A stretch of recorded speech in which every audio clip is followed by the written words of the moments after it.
Ladies and gentlemen, good afternoon. No? This is my message to all fellow Filipino. As Task Force Kasanag is concerned, the subject of our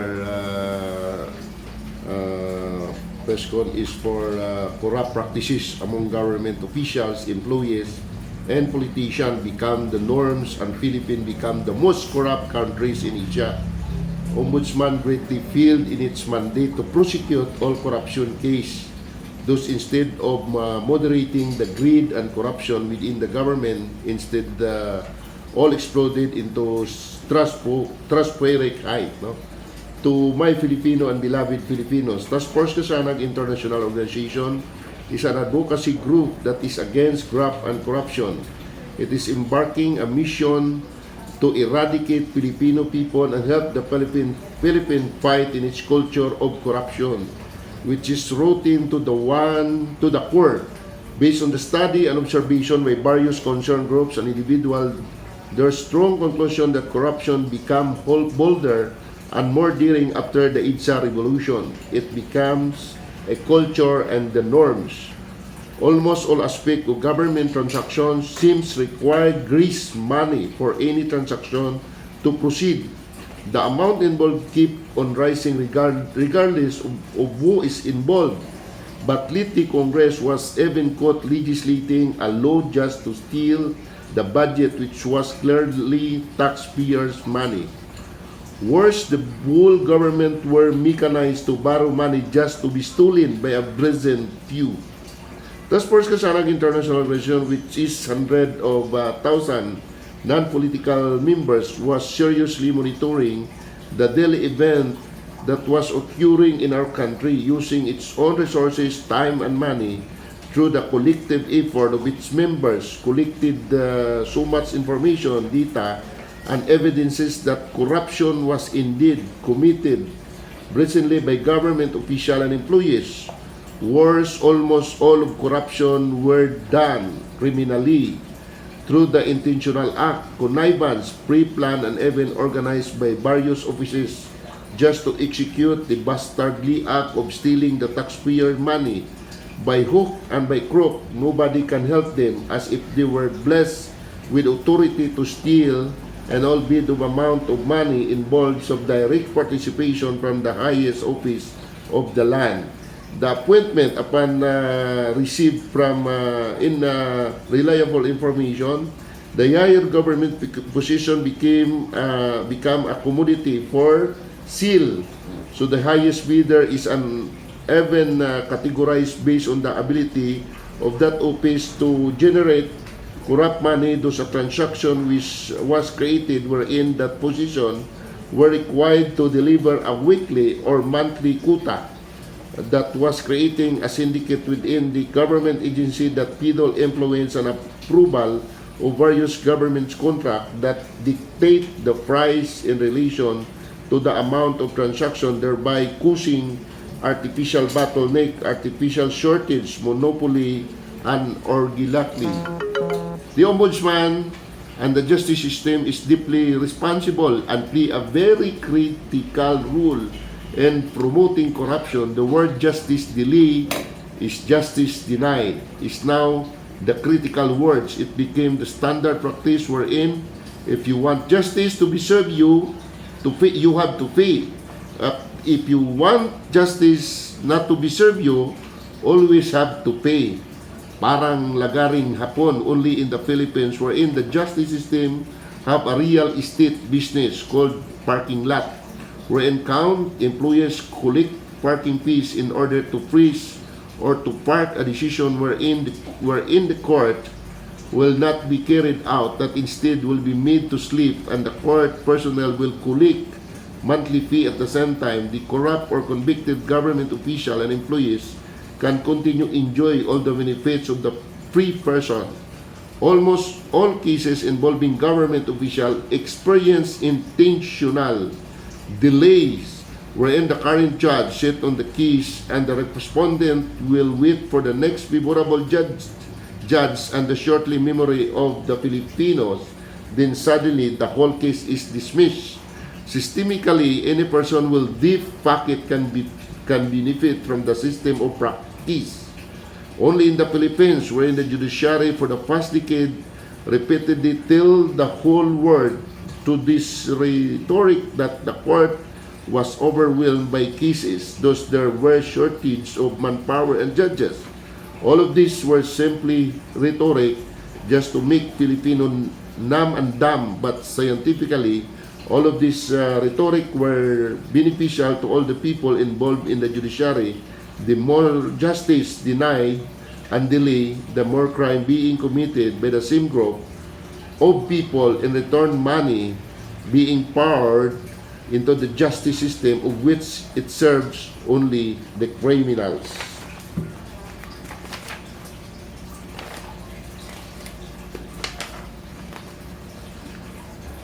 Task Force Kasanag International, through its more than 200,000 members nationwide, received reliable information and documents related to the accusations of all government officials, no, involved in corruption. So this is the calling, no, this is the panawagan natin sa lahat, no, na I would like to call the attention of good citizen to join the fight against graft and corruption being practiced and implemented by all government branches in the Philippines, na talagang garapala na. Not all government employees and officials were corrupt, but majority was due to the system that culture, the mindset and syndicate that currently prevail. Those Philippines become the most corrupt country in Asia. Yun ang ating observation at mga report dito sa ating Task Force Kasanag, na parang nananawagan tayo sa Ombudsman and Commission on Audit and even the Department of Justice. Sino ba talaga, anong agencies of government na mag-take action sa garapala na problema sa korupsyon na nangyari sa ating bansa? Sir John, okay, I understand napakarami na pong mga government agencies na sinasampahan yung mga kaso.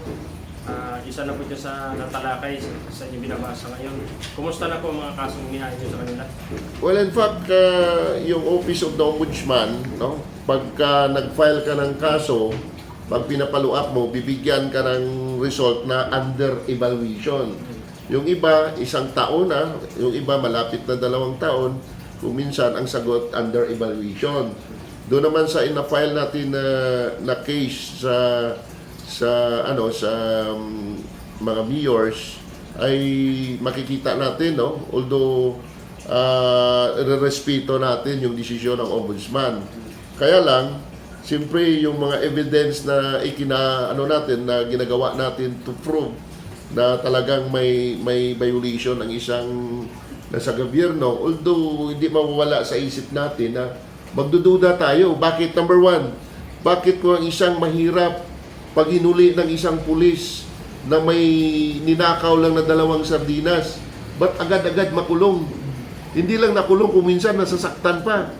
Ba't ang mayaman na kinukuha sa Pilipinas o ninakaw nila ay buong Pilipino ang ninakawan nila? Yan tal na yun, nakaserve pa sa naging leader pa, naging may mataas pa na appointment sa government.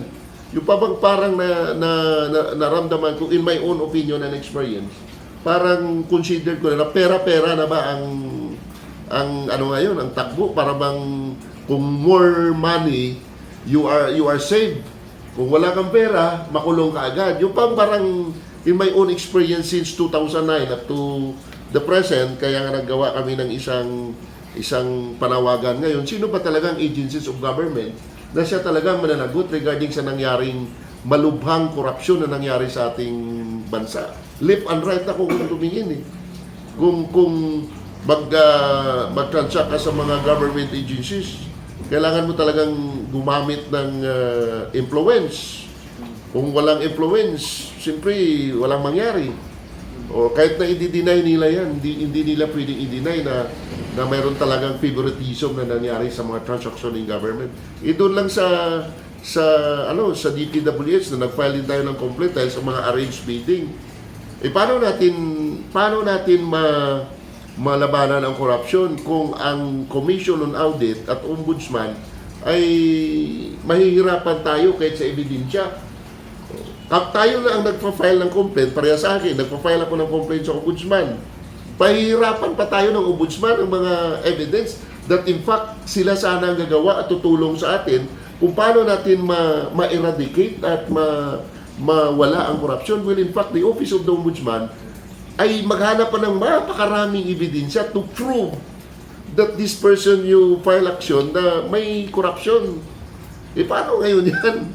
Tayo ay tumutulong, tayo ay buboluntaring tumutulong para labanan dahil advocacy natin yung corruption. Pero pagdating sa Office of the Ombudsman, pagdating sa Commission on Audit, ako nga, I'll be honest, nagsulat ako sa Commission on Audit regarding the slow project program ng government. It's involved 50 billion. Until now, nung sabi ng COA sa akin, wait for evaluation. 3 taon na evaluation pa. Sa Ombudsman, mag-file tayo ng kaso. Wait for evaluation. 1 taon na evaluation pa. Kung nakita ko, yung mga nihinuli ng mga enforcement, yung mga mahihirap nating mga Pilipino, pag hinuli, walang evaluation. Kunting kaso lang, kulong agad. Kaya nga, ang katanungan dito, sino bang agencies of government to protect the Filipino people pagdating sa corruption? Ombudsman ba? COA ba? Office of the President? House of Representatives? At saka, ano na talaga napakagarapala na talaga ang nakita ko kasi since from the past president nag-umpisa ang task force kasanag 2009 under the President GME, tapos naging Pinoy, tapos nag-PRRD. Pero ngayon sa panahon ni President BBM, hindi ko naman sinasabi na kasalanan ng presidente. Ang hindi ko lang matanggap-tanggap, parang hindi mababawasan yung corruption sa ating bansa. At saka, nung panahon ng ibang presidente, marami pa ako nakikitang action agad, yung maraming mayor ang na-convict, maraming congressman ang na-convict. Ngayon parang wala Parang hindi natutukan ng ating pamalaan ng korupsyon. Kaya dito na lang ako nagsasalita sa media kasi para malalaman ng taong bayan what happening in our country today. Maluba talagang korupsyon, napakaluba. Kasi ako ang nagpa-file ng complaint against congressman, against mga cabinet secretary, against the mayor. Ang luba-luba talaga kung ma-receive ko lang yung mga documents na pina-email sa akin sa ating programa, ay talagang ito na lang ang paraan na manawagan na lang tayo sa concerned agency like Ombudsman, COA, ano pang mga agencies, Department of Justice, no? Kasi sila yung mga spearhead agencies no? Yung ating Supreme Court na sana naman pukusan naman nila itong problema sa korupsyon. Sana naman. Kasi yung mga sumbong at mga reports dito sa akin, lumalala. Not past, nung dati hindi naman ganito kagarapalan. Dati parang nahiya pa ang tao sa tinatawag korupsyon. Parang ngayon, parang garapala na Parang nagtatahimik ang ombudsman, nagtatahimik ang COA. Ano bang nangyari? Parang yung para bang nagsasalita ngayon, yung mga questionables na involved din sa corruption. Oh. Sir John, Yes. ngayong 2025, sobrang pumutok talaga yung issue ng mga naglalakihang budget, almost trillion na budget na umaalingaw dyan sa House of Representatives. And then nito mga nakarang araw ay may mga grupo na nagsampa din ng kaso against kay Speaker Martin Romualdez at kabilang ibang mga kongresista. Kayo po ba sa hanay ng task force kasana, meron ba kayong plano din na mag-file din ng separate cases against this certain congressman? Yes, well, in fact, naka-file na tayo. No? Naka-file na tayo sa ilang congressman involved. At kung mayroon mang complaint at mayroon mang mga strong evidence, wala namang problema. Ipa-file natin pagka may ebidensya kahit sino. Kasi we believe that nobody is above the law. Pero kailangan natin talagang ipanawagan sa mga concerned citizen, sa ating mga Filo-Pilipinos na corruption is not a work of that person. It is by everybody's concern. Social responsibilities kasi ito eh.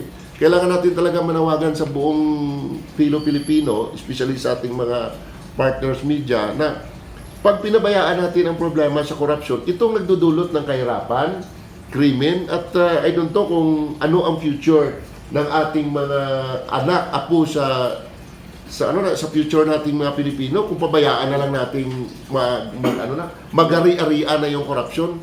Kasi nakikita ko in my own observation, lumalala eh.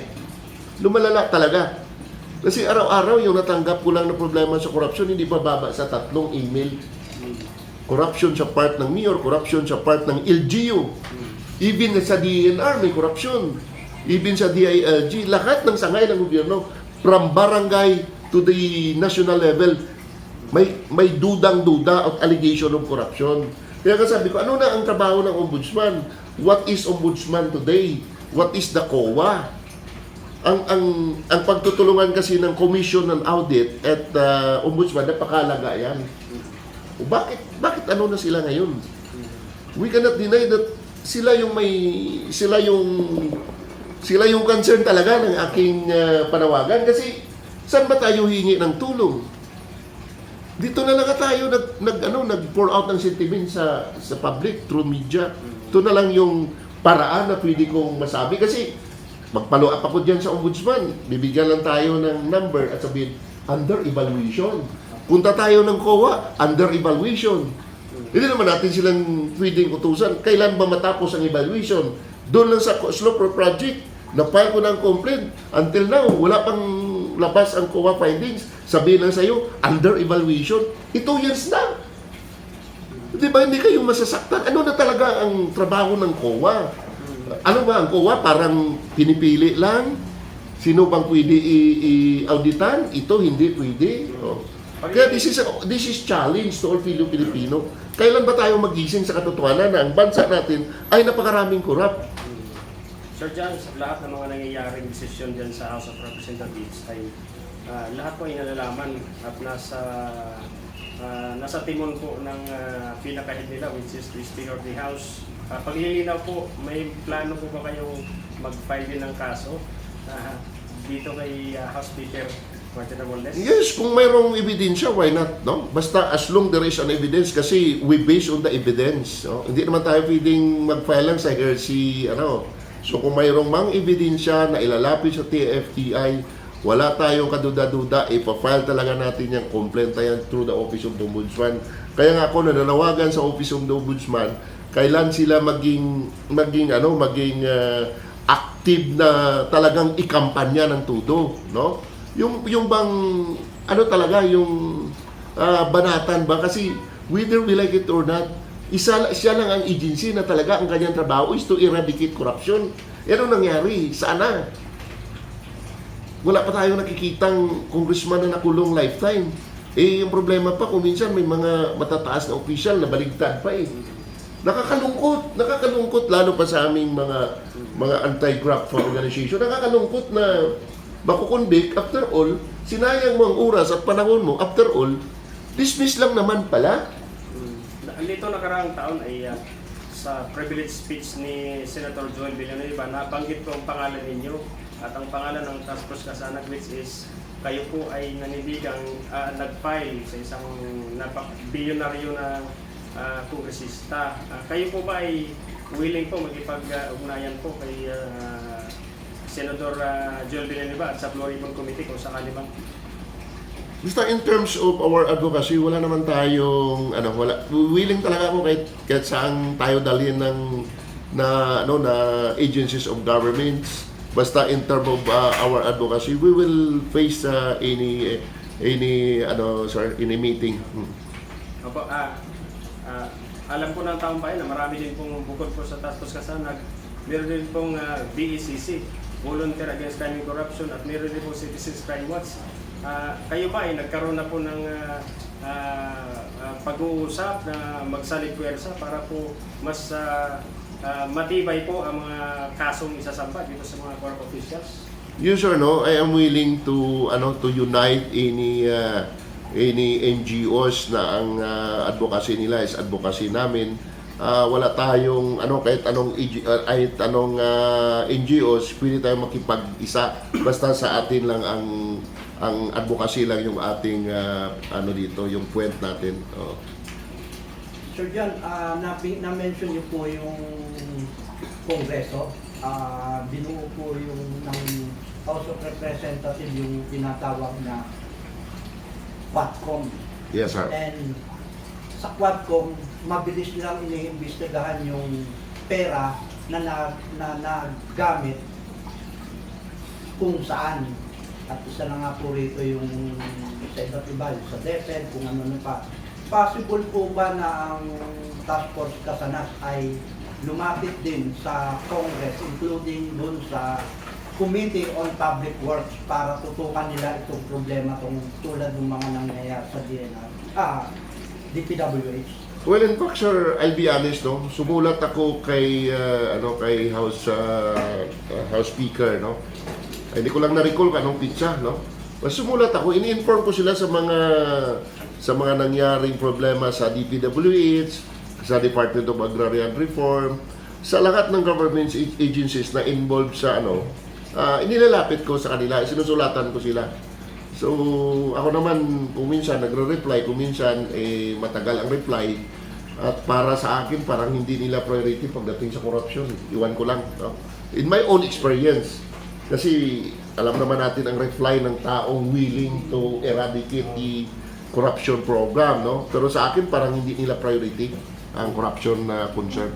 Para sa aking observation. Sinulatan niyo po sila. Yes, sir. Yes, sir. Yung lobby, hindi niyo pa po sinubukang mag-lobby doon sa isang committee? Hindi naman kailangan. Kung sumulat tayo at kung anong response sila, it's ganun lang. Wala pa pong reply sa inyo? May mga reply sila, referral. even the time, honestly, even the Blue Ribbon Committee, the time of Senator Tolentino, sumulat ako sa kanya. Nagpalit sa kanya parang parang babae yata, si Pia Cayetano. Sumulat din ako kay House Speaker. Sumulat, ini-inform ko sila about corruption. Pero reply lang for referral to address this concern to ganon. Pero ang sa akin, action dapat. Ano bang nakikita natin action ngayon sa mga government agencies natin? Kaya nga, ang atin na lang is to inform the public. Bayan na ang maghusga sa ginagawa natin. Kayo na maghusga, taong bayan na maghusga. Kung ano nangyari ngayon sa ating bayan, yung real talaga. Kasi hindi nila inaksyonan yung mga korupsyon eh. O parehas lang ngayon sa House of Congress, legislator, bakit hindi nila ipatawag ang lahat ng mga kontraktor sa DPWH na involved sa ginatawag slow project? I-challenge ko yung House of Representatives. Ipatawag nilang lahat na contractors na gumagamit ng substandard. Challenge yan sa contractors tsaka sa mga DE dyan. Number 2, sinong congressman ang naging contractor at sinong congressman ang naging supplier? I-challenge natin sila. Bakit ang slow project lang, ang flood control, it's involved of trillion, sana? Di ba corruption yan? Ba't hindi na-aksyonan? Sir John, paglilinaw, sa mga sinasabi niyo po ngayon, ilang percent na po ang tiwala ninyo sa Office of the Ombudsman? Ako, hindi pa naman tayo nawalan ng pag-asa sa Office of the Ombudsman with the good leadership of Honorable Martires. Kaya lang ang pagtataka natin, bakit hindi nila na-aksyonan ang mga ganitong problema? Bakit para bang pinapahirapan pa tayo sa ebidensya na pwede naman tayong tulungan nila in terms of case build up? Pwede lang tayo sabihin, sige, ganitong gawin nyo para mapabilis natin. Well, in fact, dinidismiss pa nila kung minsan eh. Ikaw ba, gaganahan ka pa mag-file ng kaso? Isang ganon ang dinala ko na sa kanila, dokumento. After all, sabihin nila, terminated because lack of evidence. No prima facie evidence. Hindi ka nalulungkot dyan, Sir Bernard. Kaya nga nagtaka ako, pero I'm not, na wala tayong tiwala. Nandyan pa rin. Nagtataka lang at nagtatanong. Kaya nga, gusto kong i-inform, address to Ombudsman. ano na ba talaga ang nangyari? Ano ba talaga ang gagawin nyo ngayon? Hindi pa ba sila naiinsulto? Na kahit sa media, kahit sino nagsasabi, kahit ng mga kasama natin sa media, nagsasabi na garapala na ang korupsyon. Hindi sila naiinsulto yan. Office of the Ombudsman, Commission on Audit, you must to take action because garapala na ngayon. Kahit sinong mga kaibigan natin sa media nagsasabi na garapala na yung korupsyon. Ngayon, ang task force kasi hindi pwedeng manahimik dito, ma'am, kasi this is our advocacy. This is our advocacy. Kaya kailangan na kami magsalita. Kaya nga, nagpatawag na ako sa ating, kasi gusto ko na talaga magsalita. Ano nang ginagawa ng Ombudsman? Ano ang ginawa ng Commission on Audit? Ano na ngayon sila? This is concern to the agency of Ombudsman and COA. Kami sa civil society organization, it's only information lang and filing or facilitation. Wala namang kami power to enforce. Wala namang power to prosecute. Ang power na namin is to deliver the complaint. Sila dapat ang pagisingin na maglakas naman sila. Dagdagan pa nila, enhance pa nila or gawan pa nila ng paraan. Hindi tayo nagdududa sa kanila pero nanawagan tayo sa kanila na palakasin pa nila ang kanilang campaign against corruption, COA at saka Ombudsman kasi sila talagang may dito eh. Kasi independent naman sila. Commission, they are not under the legislator or office of the president or executive.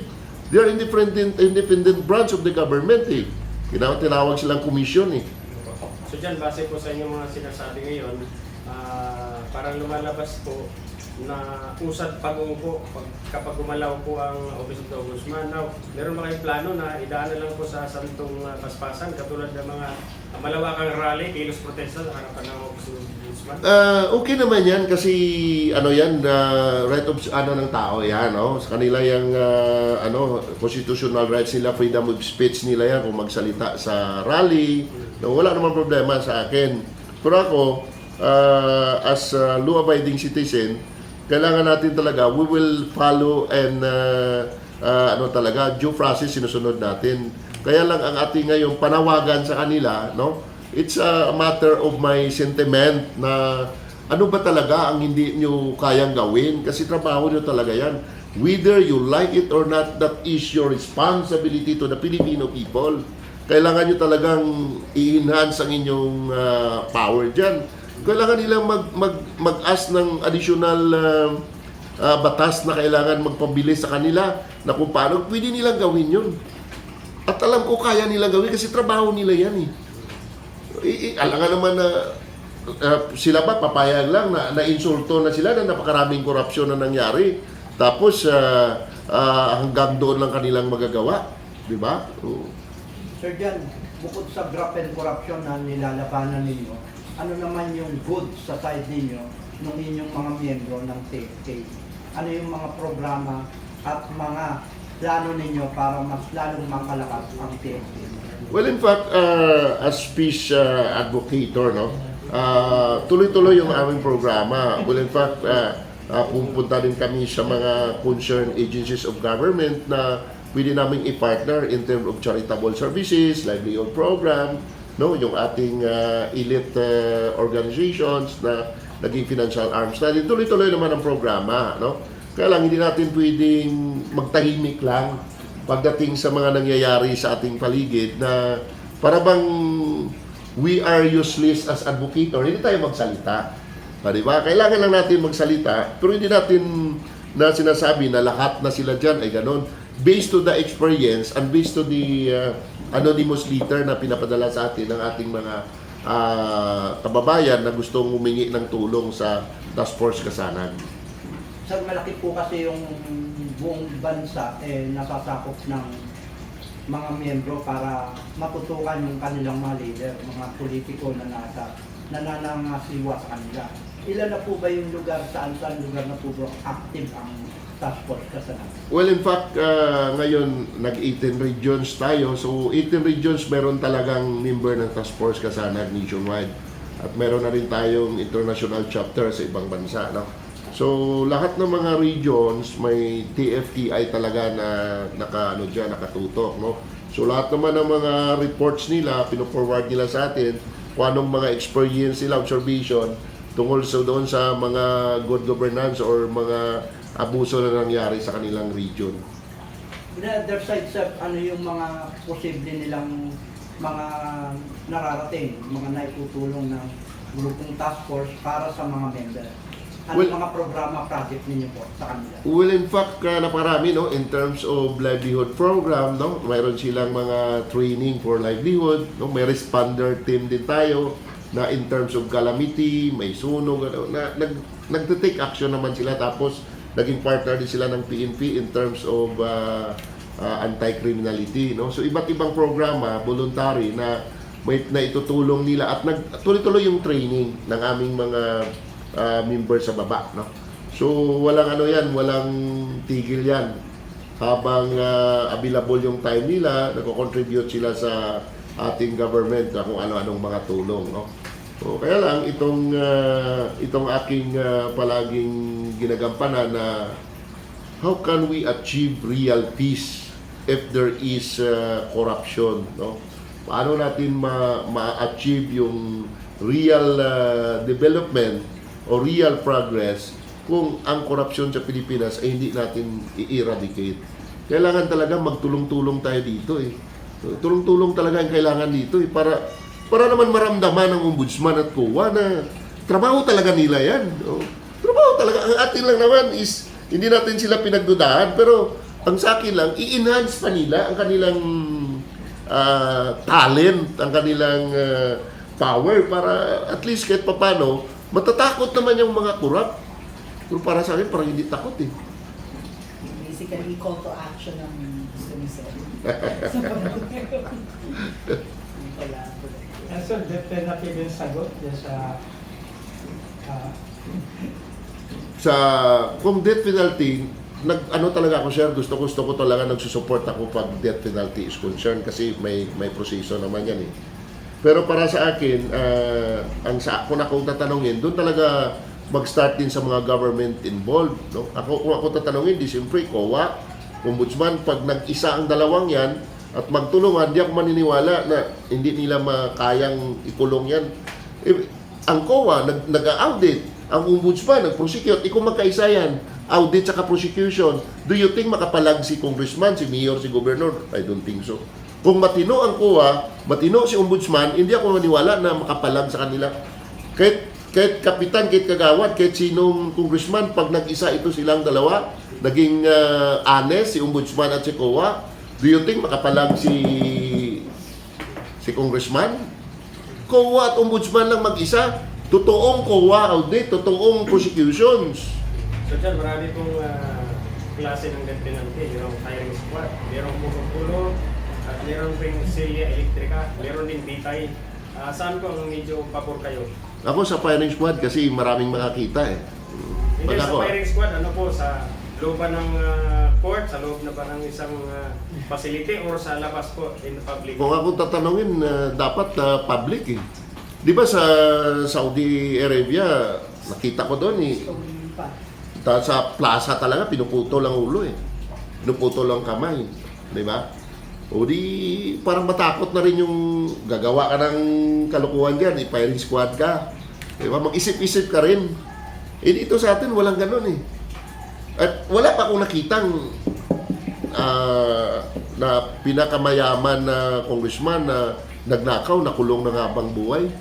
Kung mayroon man kaming napakulong, nakliminsi pa eh. O biro mo yan ha. Guilt na yan, talagang convicted na.